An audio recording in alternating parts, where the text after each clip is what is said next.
आप सभी को प्रभु यीशु मसीह के नाम में जय मसीह की। आज हम पढ़ेंगे उत्पत्ति पुस्तक उसके 25 चैप्टर में उसकी 21 वर्स में इस प्रकार से लिखा है, इसहाक की पत्नी बांझ थी, इसलिए उसने उसके निमित्त यहोवा से विनती की और यहोवा ने उसकी विनती सुनी। इस प्रकार उसकी पत्नी रिबका गर्भवती हुई। मैं चाहता हूं कि आप फिर से हम लोग इस वर्स पर ध्यान देंगे। लिखा है इसहाक की पत्नी बांझ थी और यहां पर लिखा हुआ है कि इसहाक ने अपनी पत्नी के लिए यहोवा से विनती की और परमेश्वर ने इसहाक की प्रार्थना सुन ली और उसकी पत्नी रिबका गर्भवती हो गई। जब मैं इस वचन को पढ़ने लगा, मैं इस बारे में सोचने लगा रिबका के कैरेक्टर के बारे में। अब बाइबल बताती है रिबका एक बहुत ही धर्मी स्त्री है और परमेश्वर ने इसहाक के लिए रिबका को चुना था और परमेश्वर ने रिबका को एक बहुत ही धर्मी और बहुत ही आशीषित स्त्री बताया है। इसका मतलब वो परमेश्वर के भय में जीने वाली है, उसका पर्सनल परमेश्वर के संग डिवोशन है। तभी परमेश्वर ने उसको अब्राहम के वंश से जोड़ा, तभी परमेश्वर ने रिबका को इस योग्य समझा कि वो इसहाक की पत्नी बने ताकि अब्राहम की आने वाली पीढ़ी की वो आशीष के ठहर सके। लेकिन हम यहां पर देख रहे हैं कि रिबका गर्भवती थी। शायद अगर ऐसा हो नहीं सकता कि रिबका ने प्रार्थना ना की हो। जब रिबका गर्भवती नहीं हो पा रही होगी, जब वो बांझ थी, तो उसने परमेश्वर से विनती की होगी, उसने परमेश्वर के सामने आंसू बहाए होंगे, उसने रात दिन उपवास भी किए होंगे। लेकिन यहां पर लिखा है कि इसहाक की प्रार्थना के द्वारा रिबका गर्भवती हुई। यहां पर परमेश्वर ने यह क्यों नहीं लिखा कि रिबका की प्रार्थना के द्वारा परमेश्वर ने उसका बांझपन दूर किया। यहां पे परमेश्वर का वचन यह बताता है कि इसहाक की प्रार्थना के द्वारा परमेश्वर ने जो इसहाक की प्रार्थना पर अपने कान लगाए, लिखा है परमेश्वर उसकी प्रार्थना को सुन लिया और रिबका गर्भवती हुई और उसका बांझपन दूर हो गया। मेरे प्रिय लोगों, आज परमेश्वर का वचन इस बात को सिखाता है कि हम व्यक्तिगत प्रार्थना करते हैं, हमारे जीवन में व्यक्तिगत प्रार्थना होनी चाहिए, लेकिन हमें आज एक इसहाक की भी जरूरत है। परमेश्वर चाहता है कि हमारे हर एक के जीवन में एक इसहाक होना चाहिए। इसहाक का मतलब कोई ऐसा जो हमारे लिए बोझ रखता हो, कोई ऐसा जो हमारे लिए प्रार्थना करता हो। शायद आज मैं आपसे बात कर रहा हूं इस बांझपन के बारे में। आप ये सोच रहे हैं बांझपन जो है शायद इस बात का है कि बच्चे पैदा नहीं हो रहे हैं, लेकिन मैं आज बांझपन में आपको ले जा रहा हूं। बांझपन शायद गरीबी का हो, बांझपन शायद कर्जे का हो, बांझपन शायद कोर्ट कचहरी का हो, बांझपन शायद बीमारी का हो, बांझपन शायद लड़ाई झगड़े का हो सकता है बांझपन आज ये कि आपके परिवारों में एक बांझपन आ गया है कि प्रेम नहीं है।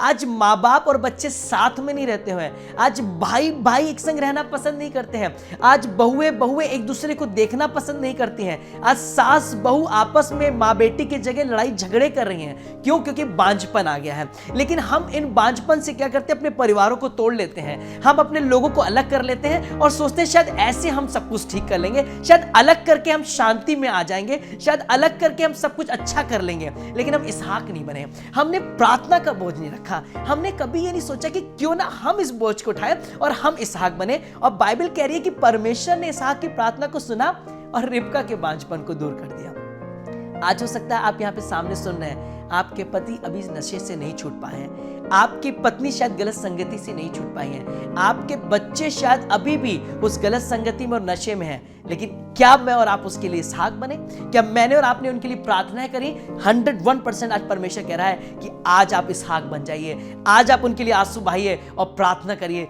परमेश्वर आपके द्वारा उनके बांझपन को दूर कर देगा। बाइबल में इस प्रकार से बताती है कि मूसा इजराइल के लिए प्रार्थना करता था और जब वो प्रार्थना करता था और जब उसके हाथ उठे होते तो इजरायली विजयी होते चले जाते थे, वो युद्ध में और आगे बढ़ते चले जाते थे और उनका विजय रथ बढ़ता चला जाता था।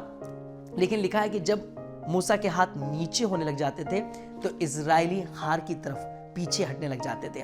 लेकिन बाइबल में लिखा हुआ है कि हारून उन हाथ को उठाने आ गया और जब फिर से हाथ उठाए गए तो इजरायली फिर से जीतने लगे, फिर से वो आगे बढ़ने लगे। शायद आज परमेश्वर चाहता है कि बहुत से ऐसे लोग जो प्रार्थना तो कर रहे हैं लेकिन वो किसी के लिए मूसा नहीं बन रहे हैं, वो किसी के लिए इसहाक नहीं बन रहे हैं। शायद परमेश्वर आज मेरे और आपके जीवन से बात करना चाहता है कि मैं और आप आज मूसा बन जाएं, मैं और आप वो हारून बन जाएं। जब किसी सेवक के, जब किसी व्यक्तिगत जो जीवन में प्रार्थनाएं कर रहे हैं उनके हाथ नीचे हो रहे हो, हम उनसे कहें हम आपके संग प्रार्थना करेंगे, हम आपके हाथों को उठाने के लिए तैयार हैं, हम इन प्रार्थनाओं के बोझ को उठाने के लिए तैयार हैं। और आज आपसे चैलेंज के संग इस बात को बोल रहे हैं कि बांझपन दूर होने जा रहा है।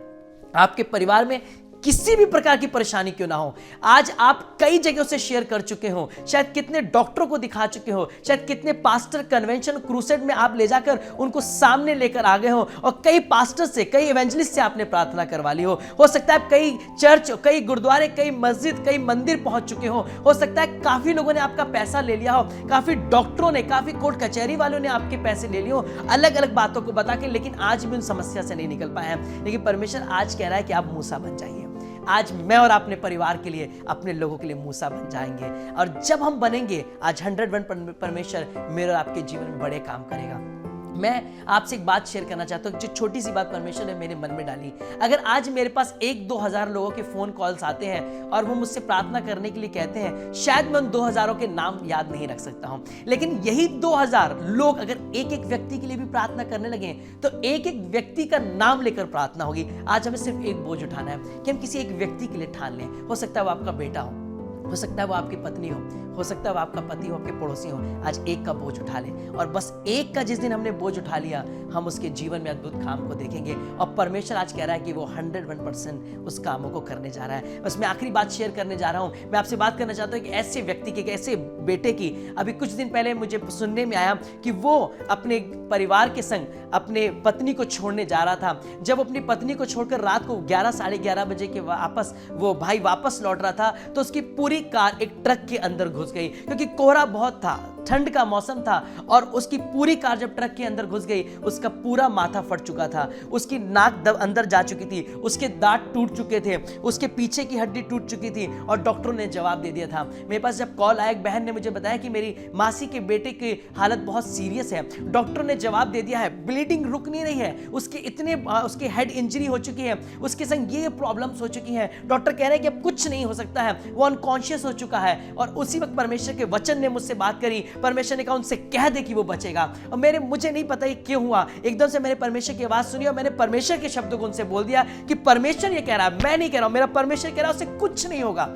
जानते क्यों? उसका एक छोटा सा बच्चा है, अभी 1 साल हुए थे उसकी शादी को। परमेश्वर देख रहा था कि उस बच्चे को, परमेश्वर देख रहा था उसकी पत्नी को, परमेश्वर देख रहा था उसकी माँ को जो उसके लिए रो रही थी, और परमेश्वर ने बोल दिया कि वो ठीक होगा। जब मैं पहुंचा उस हॉस्पिटल में, मैंने देखा, अभी आप जब इस वीडियो को देख रहे हैं, आप इसके संग उसकी फोटोज को देखेंगे, उसकी रिपोर्ट्स को देखेंगे, और परमेश्वर ने कैसे काम किया आप उस चीज को देखेंगे। वो प्रूफ के संग हम इसको ऐड करने जा रहे हैं। आपको मैं बताना चाहता हूं, जब मैं आईसीयू में पहुंचा, मैंने सिर्फ इतने पूरे हिस्से को एक बैंडेज से और पट्टियों से लपटा हुआ देखा, और एक झपटते हुए, पैरों को झपटते हुए व्यक्ति को देखा। मुझे खुद नहीं पता चल रहा था कि उसके संग क्या हुआ। उसका पूरा ये हिस्सा कवर था, और वो पागलों की तरह झपट रहा था, उसे कोई होश नहीं था, और वो कोमा में पहुंच चुका था, सेंसलेस हो चुका था। लेकिन फिर भी मैंने उस आईसीयू में जाके उसके कान के पास बोला कि मुझे ये पता है कि आप इस समय भले सेंस में ना हो, पर आपकी आत्मा सेंस में है। आपकी आत्मा ये सुन रही है कि यीशु मसीह आपको बचाने जा रहा है। उसके बाद उसका ऑपरेशन हुआ। परमेश्वर का धन्यवाद, एक अद्भुत गवाही, ये ऑपरेशन सक्सेसफुल हुआ। एक दूसरा ऑपरेशन होना था, डॉक्टर ने बोला ये भी बहुत सीरियस ऑपरेशन है, वो भी हुआ और वो भी सक्सेसफुल हुआ। आज वो बिल्कुल स्वस्थ है, वो कोमा से बाहर आ चुका है, अपने घर पहुंच चुका है। उसका नाम शोभित है। आज वो अपने क्षेत्र के लिए, अपने परिवार के लिए गवाही बन चुका है। उसकी सारी बैंडेड हट चुकी है, उसके दांत फिर से सही हो चुके हैं, उसकी सारी हेड इंजरी अब बिल्कुल पूरी तरीके से नॉर्मल हो रही है। और आज वो भाई अपने बच्चे के साथ है, अपनी पत्नी के साथ है, अपनी मां के साथ है। जानते क्यों? हम मूसा बन गए थे, हम हारून बन गए थे, हम इसहाक बन रहे थे कि जीवन और मृत्यु में आप लड़ाई लड़िए, परमेश्वर विजयी बनाने जा रहा है। लोगों ने प्रार्थना करना शुरू कर दी और आज उस विजयी रथ में वो जीत चुका है। आज वो जीवन और मृत्यु में जीत चुका है। जानते क्यों? हमें मूसा बनने की जरूरत है। परमेश्वर इस वचन के द्वारा आपको आशीष दे। आइए हम अपनी आंखों को बंद करें। परमेश्वर पिता, हम प्रार्थना करते हैं, जितने लोग आज सुन रहे हैं, हम अपने परिवार के लिए, समाज के लिए, अपने भारत देश के लिए मूसा बन जाए, इसहाक बन जाए प्रभु, ताकि हम परिस्थितियों को बदल सकें। और विश्वास करते हैं परमेश्वर कि आप लोगों से बातचीत कर रहे हैं और आप मूसा और इसहाक तैयार कर रहे हैं। धन्यवाद देते हैं। कोई गलती हो तो माफी मांगते हैं और आनंद के संग इस प्रार्थना को यीशु मसीह के नाम से मांगते हैं। आमीन।